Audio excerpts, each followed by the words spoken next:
The path of Hurricane Ida was not an act of nature. It was the result of covert and complex climate engineering operations. Hurricanes are being heavily seeded and thus saturated with climate engineering elements. Many of these elements are electrically conductive. Thus, exposure to powerful radio frequency microwave transmissions manipulates the seeded storms by repelling the storms and the air mass around them away from the microwave transmission sites.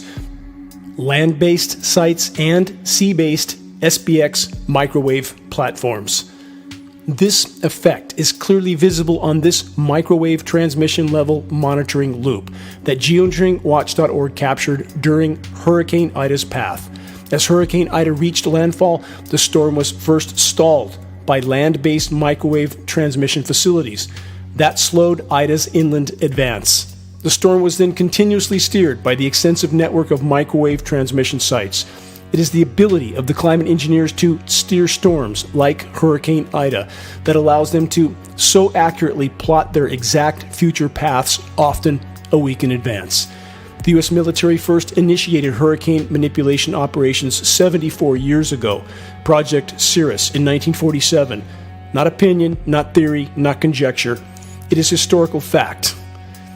If the weather controllers did not want Hurricane Ida to ever even develop, it would not have. If the geoengineers did not want Ida to make landfall, it would not have.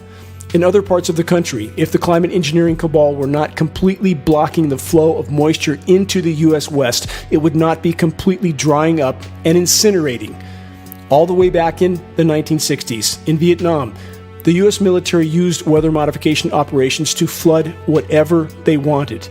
Again, not theory, it's historical record. Are we to believe that after a half century of rapid technological increases in weather modification, that the climate engineers could not augment precipitation anywhere they want, like along the U.S. West Coast, with the whole Pacific Ocean on the doorstep? The weather makers are actually aggressively blocking precipitation from the U.S. West. This is a satellite image proven fact. Climate intervention operations are nothing short of weather warfare. They are the single most environmentally destructive form of human activity. The weather makers leave nothing alone. Nothing. All is now tainted. Covert climate modification programs are not only decimating the planet's last remaining life support systems with epic drought and deluge scenarios, the highly toxic fallout from these operations are contaminating every breath we take. The fight to expose and halt climate engineering is a fight for life, nothing less. All are needed in the desperate battle to expose and halt the climate engineering insanity. Share credible data from a credible source. Make your voice heard. Make every day count. Stay safe, stay strong. This is Dane Wigington from geoengineeringwatch.org.